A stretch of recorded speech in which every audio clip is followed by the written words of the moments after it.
Und hier ist nun mein zweites Video, etwas älter schon, das ich mit neuen Untertiteln versehen habe. Da ist ein jugendlicherer David Icke zu sehen, der sich unter anderem über den Bohemian Grove auslässt.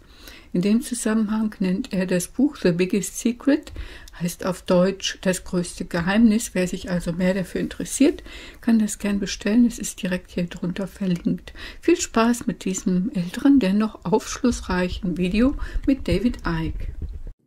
Now I'm coming back to the street plan of Washington in a second, but there's something I need to talk about before we come back. What you're looking at behind me is a place about 75 miles north of San Francisco, next to the Russian River. It's called Bohemian Grove. That's what you see behind the trees there. And Bohemian Grove has become notorious in research into not just the global manipulation politically, etc., but also into those people who are looking into satanic ritual and human sacrifice and blood drinking and all this stuff, again, which can be charted with these bloodlines from the ancient world. And behind those trees are 2,700 acres of redwood forest, Bohemian Grove, where, and again in The Biggest Secret and some other my other books, I document how people are sacrificed there, the blood drinking stuff goes on, involving some of the most famous people in America and also from further afield, presidents and business leaders and stuff like that, the Henry Kissingers of this world and the Bushes and people like that. So here you have the entrance to it, no through road, as far as I could get before it was no further. Here is a picture taken at Bohemian Grove in 1957. The guy standing up there is called Glenn Seaborg. He helped to develop plutonium. I think he was involved in the Manhattan Project that created the bombs that were dropped on Japan, etc. But look either side of him.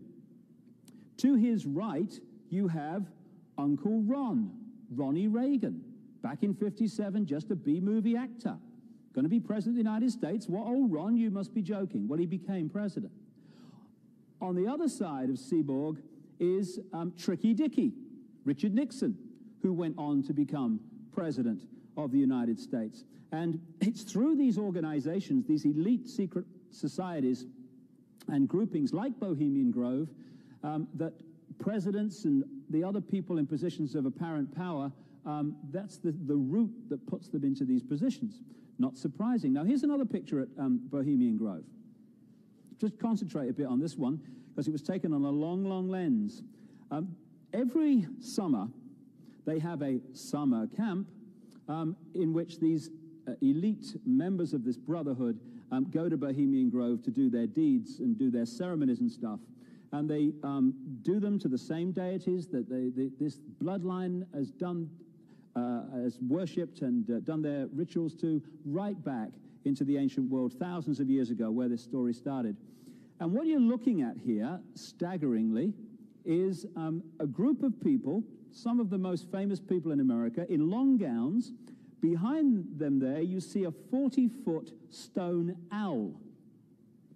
And there's the fire between them, next to the lake at Bohemian Grove. Now, one might wonder, understandably, why the people that run the banking, political, economic system and the media in America should be dressed in long robes doing a ceremony to a 40-foot stone owl. I think we should be told myself.